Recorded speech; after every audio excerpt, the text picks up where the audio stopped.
Did you know that family is really important? Who here knew that? All right, yeah. Did you know that Jesus was born into a family, right? So the Holy Family. Now, his family was a little bit unique. At least his birth was kind of unique. Some would argue that St. Joseph didn't do quite as good of a job of preparing, okay? But I think it actually shows us that most of the time, family is messy. And yet God chooses to meet you and me, within the context of a family. Think back to the very first family. Do you know some of their names? Adam and Eve. Okay, do you know their children's names? Cain and Abel. Great. Do you know the rest of the story with them? Right? Cain became so jealous of Abel that he murdered Abel. Talk about a messy family, okay? Hopefully that hasn't happened in any of your families. But realistically, it kind of shows us right from the very get-go that family is messy. It's broken. We don't always get along. We don't always agree. And yet God chooses to use family. He himself was born into a family. Now, I suspect if we were to try and make a list of all the dysfunctions in our families, well, there wouldn't be enough space on these screens if we put it 4-point font or something of that sort, or different experiences. But what I want to invite you is this afternoon not only to focus on the brokenness or the messiness of family, but really what are some of the good things that happen in family. Think about it for a moment. Family is a place where we're provided for. There's a shelter over our head.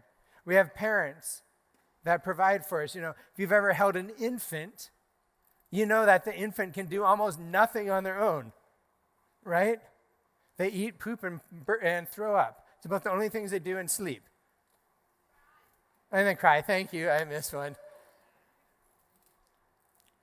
And that they need someone to care for them. And it's really in the family as an infant. The first time they're held and a mom and dad looks at them and completely almost drawn into an amazement at this miracle.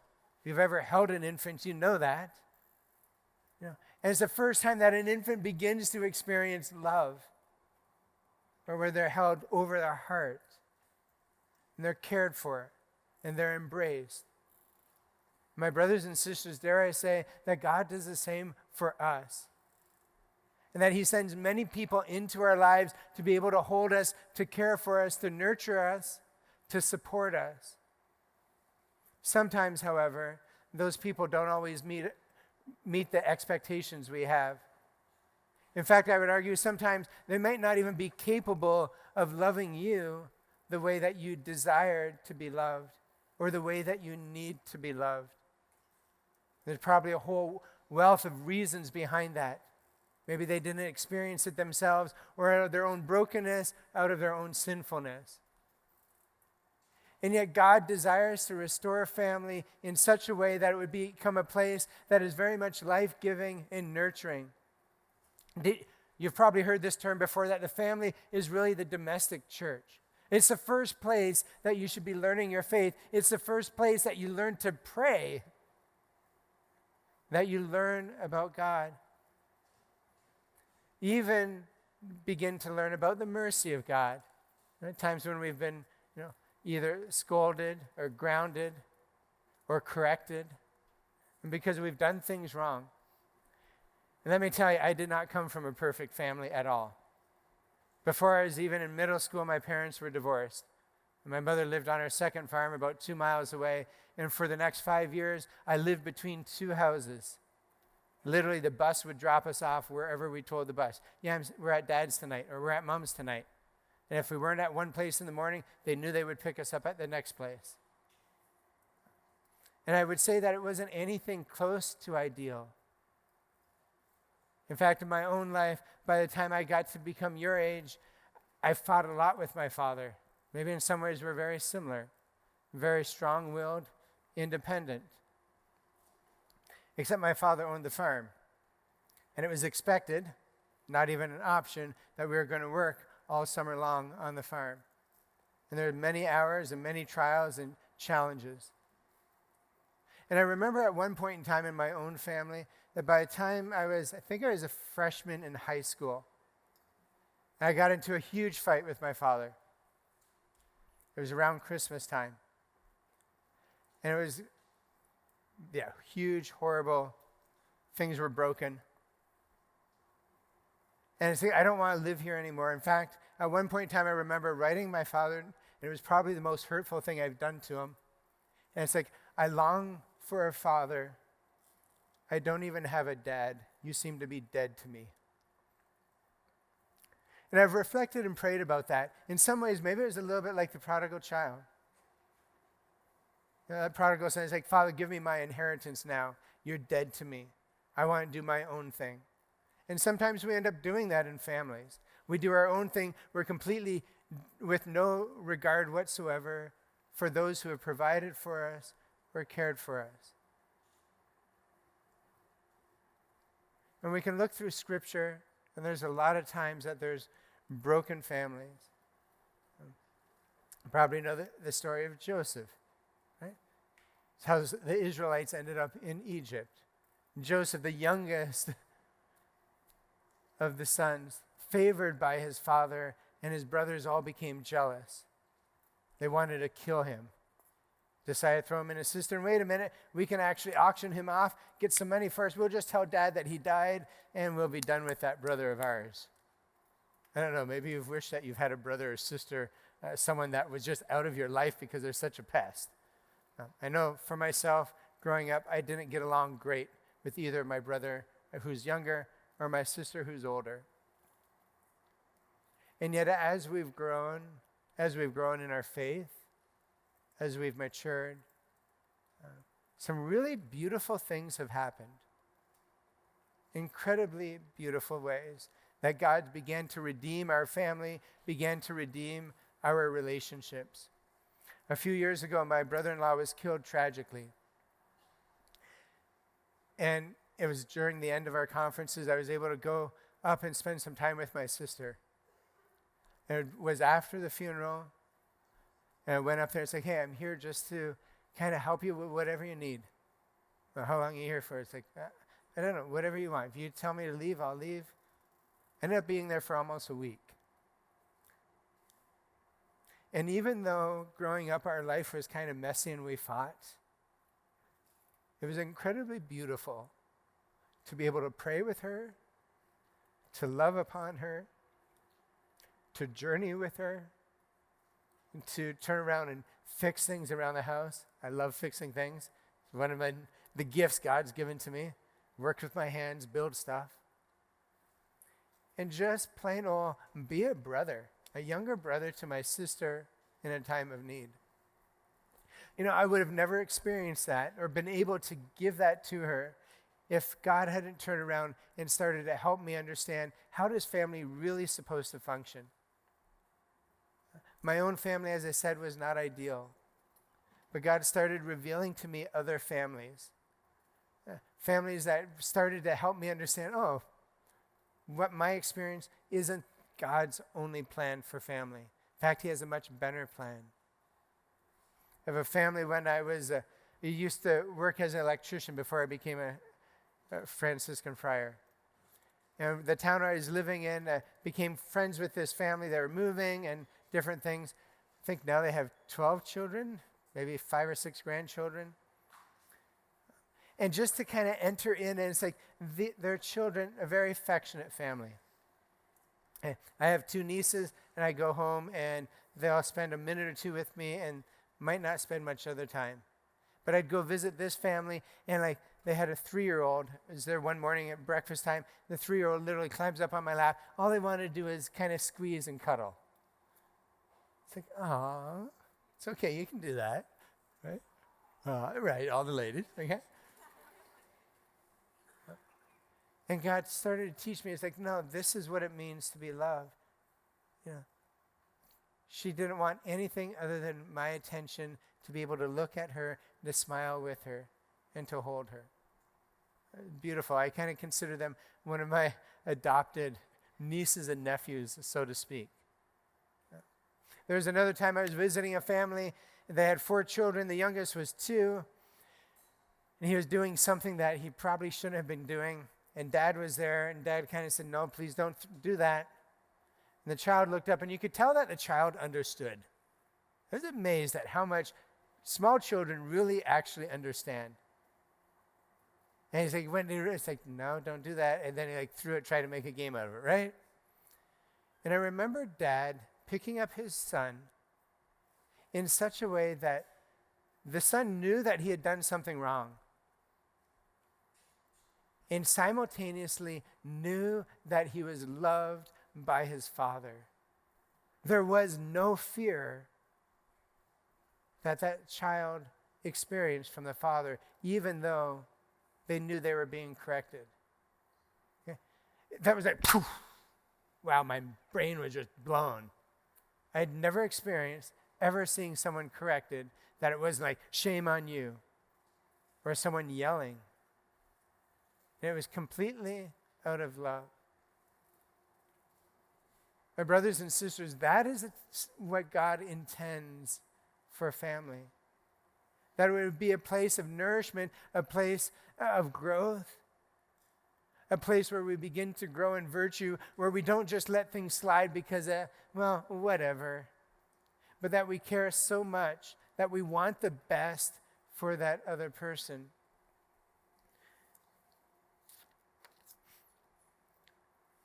Despite our shortcomings, despite perhaps even the messiness or brokenness of our family, we don't have to just remain there or stay there. It's not what has to continue on from one generation to the next. And how does that stop? It stops by us becoming courageous, by us not giving into fear, but really stepping out and challenging at times our families. Can't tell you how many times I've had people in confession say, well, Father, I can't get to church on Sunday because my parents aren't taking me. And I'll ask them, well, are you asking your parents to take you? And most of the time it's like, no. It's like, well, could you go on Saturday morning? And it's like, Mom and Dad, when can we go to Mass this weekend? And invite them to take you. Or, Mom and Dad, can we say grace before meals? I know growing up, it's like we always said grace, even if it was like 15 seconds super fast, right? Even when we would go to a restaurant, at times we would say grace. And it was uncomfortable for me. It's like, oh, yeah. It's not now, I assure you, okay? But it was a really powerful witness to me. In fact, I can remember growing up that every night, even after my parents were separated and divorced, that every night we would always say prayers together. And our prayers included praying an Our Father, a Hail Mary, and a Glory Be, while we were all knelt down around someone's bed before the first child went to sleep. And that was normal. And I look back on some of that, it's like, oh, I can see the messiness and brokenness of my family, but I can also see the good within my parents, and the good of my brother and my sister. And sometimes that's hard. Sometimes it's really hard to see that.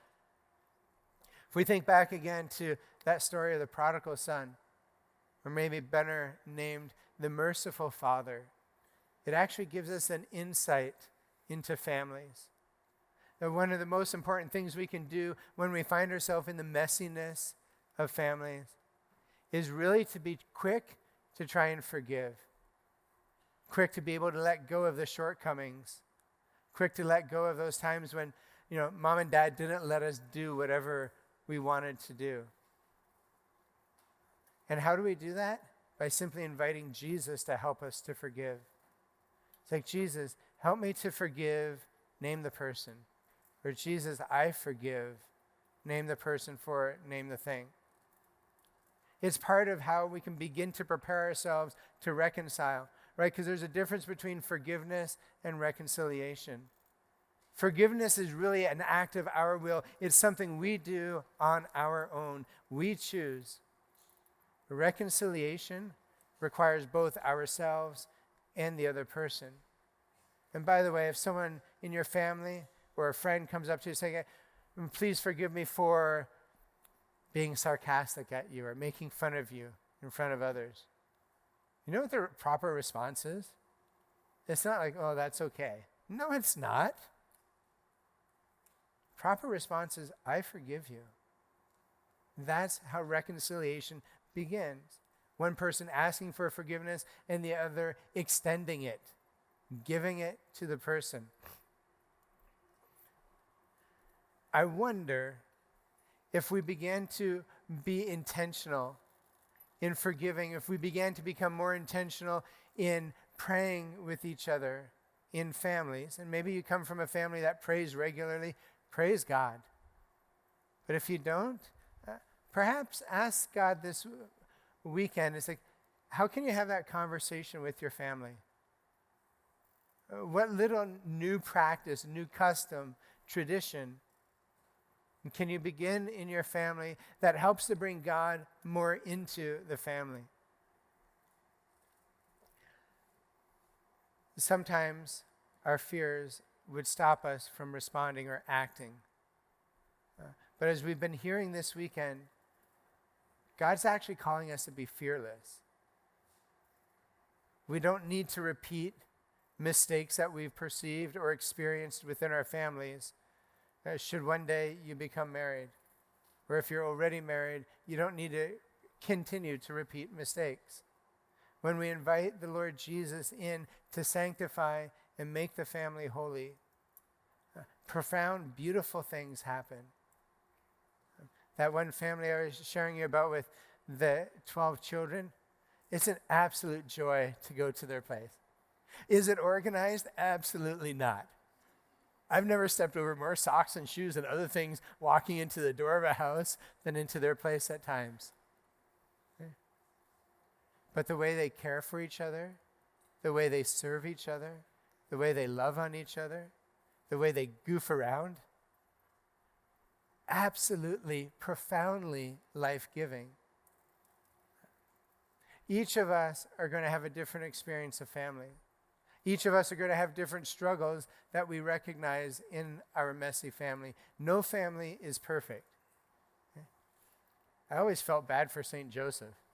If something went wrong in the family, it's like, well, it's not Jesus, right? It's probably not Mary, because she's full of grace. You know who that left, right? And we can laugh at that, and perhaps sometimes approaching our family with a bit of laughter, with a bit of joy, would actually help us to see things through a different perspective. My invitation to you is really to invite Jesus to help you enter deeper into family relationships, ultimately with the family leading us closer to God. Sometimes that's not possible within our family, or we've had a family member pass and it feels like there's a void. But my experience has been that God always sends someone else into our lives to help fill that void. Will it be perfect? Will it be the exact same? Probably not. But God our Father knows what you need, and He's not going to leave you abandoned. He will never leave you orphaned, but will constantly provide for you. And so I invite you to pray for your family each and every day. Pray for them by name. Ask the Lord's blessing upon them. You can even take another step and turn around, and each day can you work at giving compliments or thanking different family members, growing and modeling virtues for others. If you want to influence your family members, then influence them with profound love. In doing so, it creates an opportunity for God to work powerfully in them as well as in yourself. What we're going to do now is I believe there's going to be a time for question and answer. So I think we have a couple of people that are going to be running up here. But so that you don't have to only listen to me, I'm going to invite our esteemed host for the weekend, Katie, to come up. And yeah, put it together for Katie. She's doing a great job. I'll take the broken chair. It's okay. I'm terrified of it. That's the broken chair. Perfect. He's trying to kill me. It's okay. I'll just pull I this. knew it was going to happen. This is all a ploy. here we go. There's a running gag in the conference office that I hate these high top chairs because I'm like Oh. not the most coordinated person in the world. Well, you did get the two shortest people on the team Yeah, with it's high true. top Just chairs. dangle our feet, talk about family. Perfect. All right. I feel like a so toddler. what I would invite you to do is if you have any questions, something about your own experience in a messy family that you think that Katie, who both of us obviously come from families, she has her own family with 2 children. Yeah, so Claire is almost 2, Rose is almost 5. I have 1 younger sister.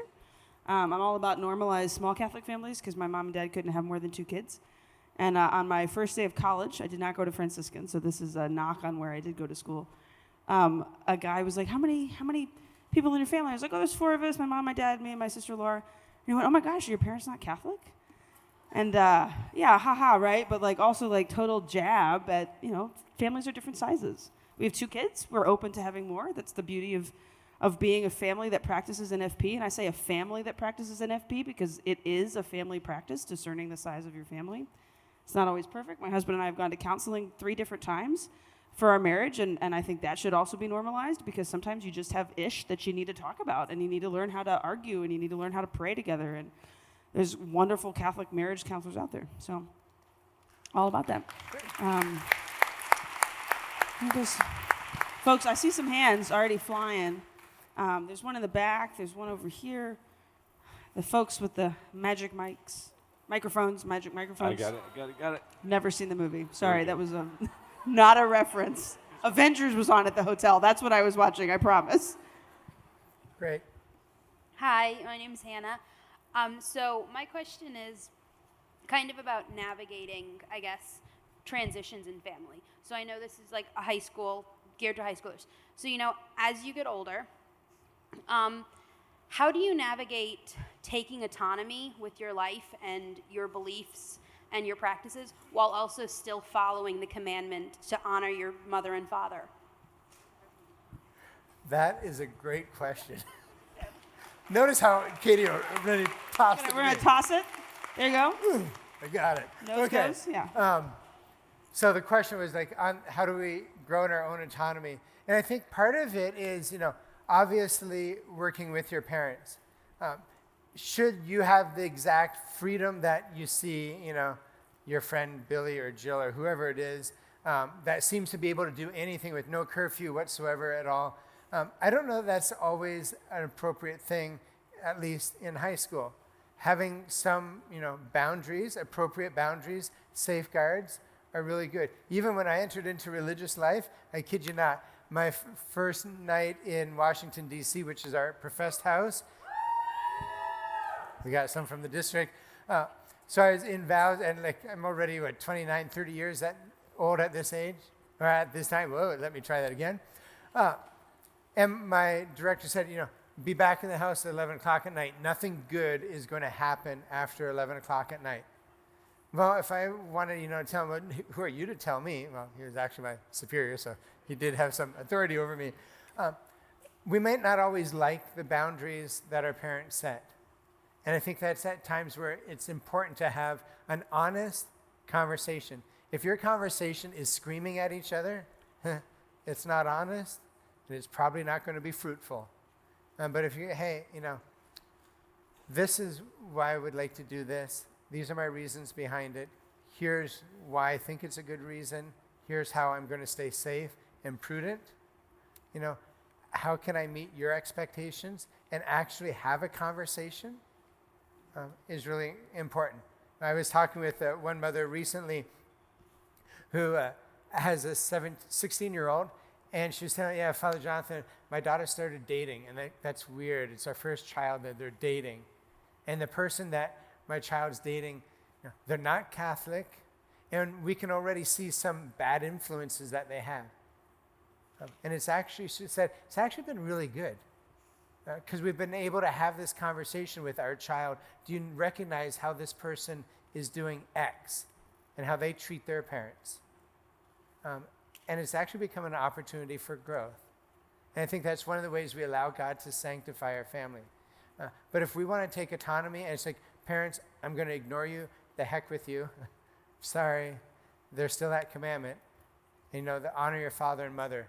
And by the way, that's the only commandment of the 10 that has a reward attached to it. If you're not sure what the reward is, Go look it up in the Bible. It's the second half of that verse. I don't even think I know what that is. That's okay. You can I look need it to up look too. it up, yeah. I would say, too, there's a level of respect. I mean, unless a parent is patently being, I hate to even use the word abusive, but being in such a way that like a hard boundary needs to be established between the harm that they're causing and the child, whatever stage. I'm 33 years old, and my first phone call most days is to my mom. And I'm incredibly blessed that she is the person I can call to ask advice, to talk through an issue. She texted me earlier and she said, haven't heard from you. Hope things are going good. They didn't give us a live stream this time. And it's like, oh, there's a good Southern mom passive aggression right there. I didn't text her this morning. But recognizing that most of the time, hopefully, and we pray for this in the hearts of families, moms and dads have a good intention. Sometimes they're not the best at impressing that good intention upon their kids, or do it in maybe a controlling way, and so boundaries do need to be established. I'll give one anecdotal story real quick. So my sister is 28 years old. She's currently finishing up her doctoral dissertation in canon law. She is the smartest person that I know. And last summer, shared with my family that she was discerning religious life, began applying to the Sisters of Life, is accepted, and is entering in September. Yay. And that's wonderful, right? Like, best news in the world, we're going to have a nun. But also the hardest thing in the world for a mom to hear. Because my sisters basically looked at our family and said, I love you all, but I love Jesus more. Which, like, yeah, we're supposed to say that, but it also really hurts to hear because I'm not going to get to ever see her in the same way again. She won't have a phone. I can't just, like, show up to New York, although I plan on trying. Like, and so for the past year, I've actually watched that play out. Like, my 28-year-old, almost a doctor in canon law, smartest person I know, sister, this is her vocation. And this is something my parents have prayed for years for their children's vocations, and yet this one's really hard. And watching them kind of navigate that. And it all goes back to my dad's frequent phrases like, I can't control her as long as she's happy.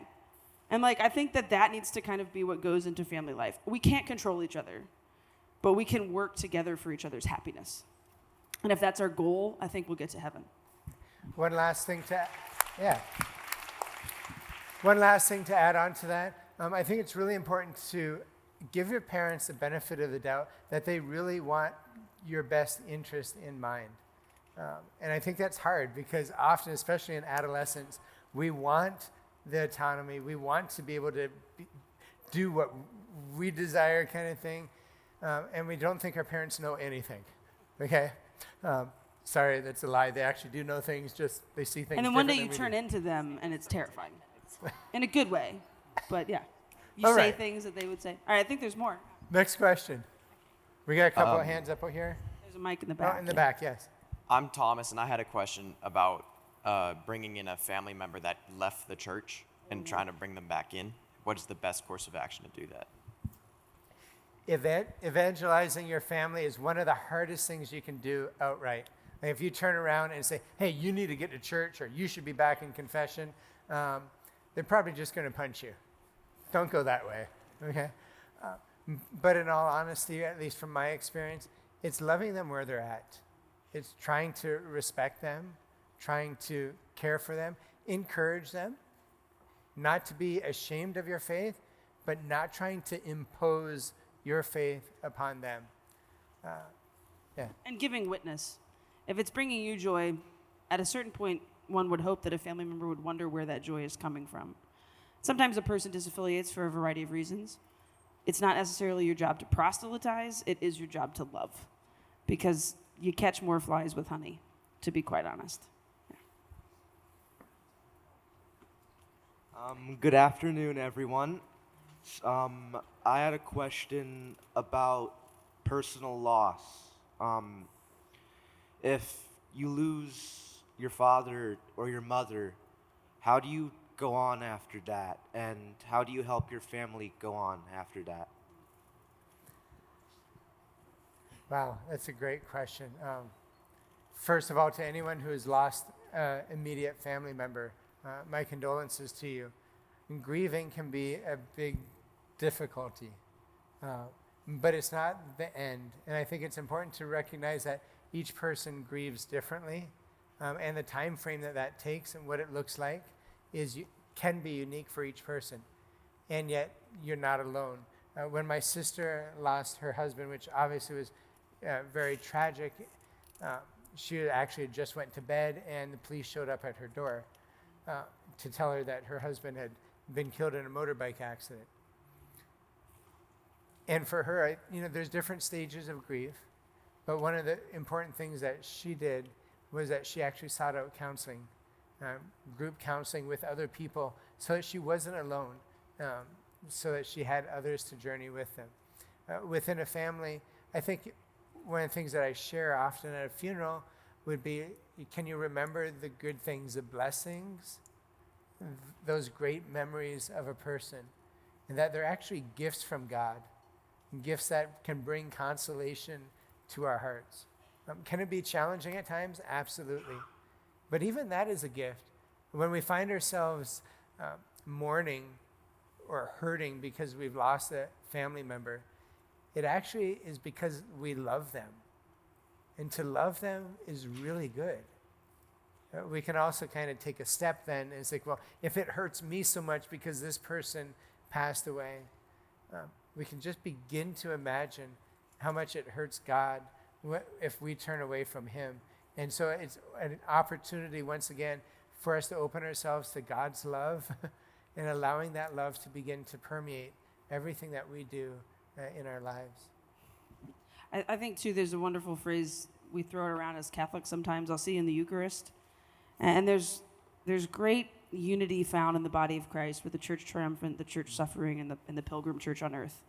And to really seek out moments of intentional reflection and prayer and leaning into grief. The worst thing that we can do is shove it down and pretend it's not a reality. And leaning into it is a good thing. Leaning into that grief, leaning into that sadness, not letting it define you. It's not your identity. It's just a person grieving, but a person who knows the Garden of Gethsemane perhaps better than anybody else. And to those who have lost, to truly lean into, I want to pray for my loved one. I'm not going to canonize them right away. I'm going to pray for my loved one and feel that unity with them in prayer. Next question, yes. Hi, my name's Tanya. So I'm sorry, I'm nervous. I haven't said the words "I love you" to my mom and dad for a lot of years now, and I was wondering how to Okay, so whenever I want to say them, I get an embarrassment or something like that, and I end up not saying it because I feel maybe they don't maybe they don't love me or something. I don't know. Okay, so I think if I understood kind of the question, comment, that a person hasn't said "I love you" to a family member, and at times there can be a fear behind that. There's often can be a lot of hurt. We're going to spend some time later on today praying through some of those hurts. And so I'm very confident that God, if that's your situation where it's hard to say "I love you" to a parent or to an immediate family member, that God's going to bring some beautiful healing into your life this day. Those words, "I love you," sometimes they've been manipulated. We've heard that already today. Many of us have probably experienced that at times. But I would encourage you, don't let an experience of someone manipulating those words rob you from the truth of being able to share the love that you have for that other person with others.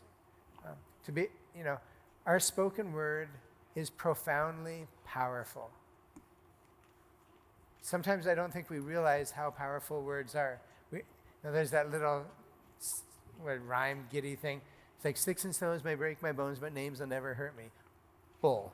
That is complete farce. Okay? Because... Sure, going to say something else. Seriously. No, you're right. Sticks and stones may break my bones, but words will never hurt me. Words do hurt. They do hurt, but words can also build up. And so words like, "I love you," "I forgive you," "I'm concerned for you," are words that begin to actually help heal from words which have hurt us. Sometimes it's risky. And I guess I would say Jesus took a big risk on the cross. We can take a risk as well. The words I love you have, like you said, they've been so commodified by this world to something that we type out in an emoji text message, or are those words that people use? Or like, have you ever noticed before now on an iPhone, you can respond to somebody's text with like the heart, the thumbs up, the ha-ha, the X. Like we're not even expected to use our words to reply to somebody anymore. We can just like, this is my reaction to what you've said. Which means that, like you said, and I heard you say the word, like you might be embarrassed to say I love you to your parents. They might be feeling that exact same struggle. And the best thing you could do is at this incredibly formative phase of your life, your prefrontal cortex isn't even fully formed. Your brain's not even working all the way yet, guys. And that's fine. It's fine, which means that you are scared about things and you are worried about things. You are embarrassed by things. That started around age 7 or 8, when that beautiful sense of freedom started to kind of dissipate because kids got mean at school, or your mom or dad got frustrated and said something that they probably didn't mean, but it came out because they lost their temper, or you began to perceive the way that they were treating you and the way that you were treating them, and so this distance started to develop. And as a mom of little girls, the greatest thing that I hear them say is, Mommy, Mommy, Mommy, Mommy, and I love you.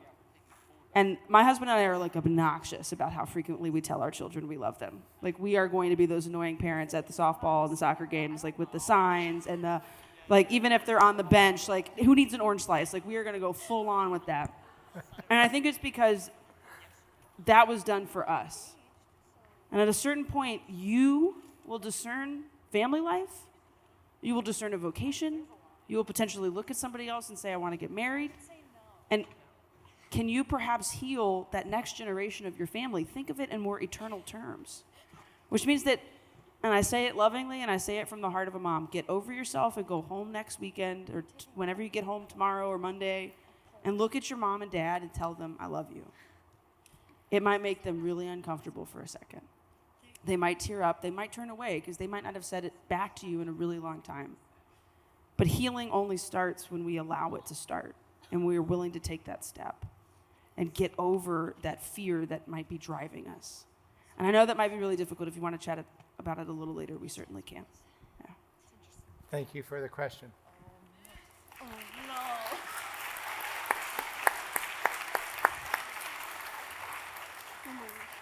Hi, I'm Alexandra, and I was, this is for either of you, but specifically father, because I was wondering what would you do if you're like a kid and you see your parents like constantly just unhappy and fighting, and you know things, and I'm the second oldest, and my sister's in college, so I know everything, but I take it really hard. So I was wondering, how would you like help them to be happy? Because I want my parents to be happy. I don't like hearing them fighting, and like I want my little siblings to be happy. How would you, like, not meddle, but how would you go across that and help them the best that you can as a kid? Wow. How is one of the children at home, can you help your parents if they're fighting and arguing? That's a tall question. I'm going to approach it from the negative for a moment. Hopefully my brain or Katie will figure out the positive side. One of the things I would encourage you not to do is don't become a parent. Give yourself permission to still be a child in the family. That you don't have the responsibility, even if a parent is failing or is not living up to what they should be doing. It is not your role as a teen to turn around and be a mom or a dad. And I think that was part of what I've discovered in my own life, because I stepped into that. In fact, I was like the telephone between my parents. They didn't talk to each other. They kind of talked through me or through the children and to work out plans and stuff like that. So please don't let yourself be put in. That's not a fair position for you to be put in. You also shouldn't have to be the moderator or the adult at home between adults. But I think you can express your frustration. It's like, I need you. Why are you always fighting? Like, I need you to love me, not be fighting in front.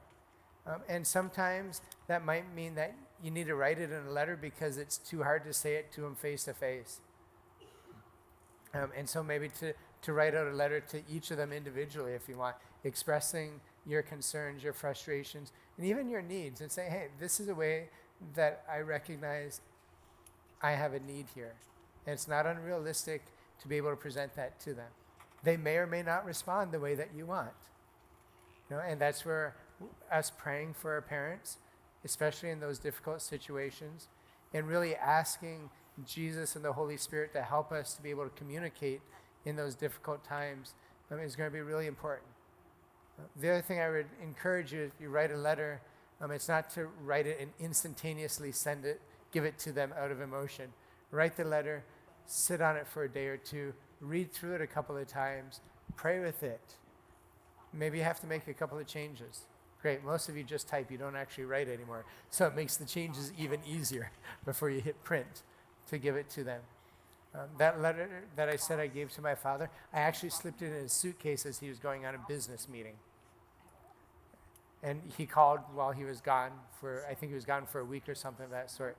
He acknowledged that he got the letter. We never did follow up with it afterwards.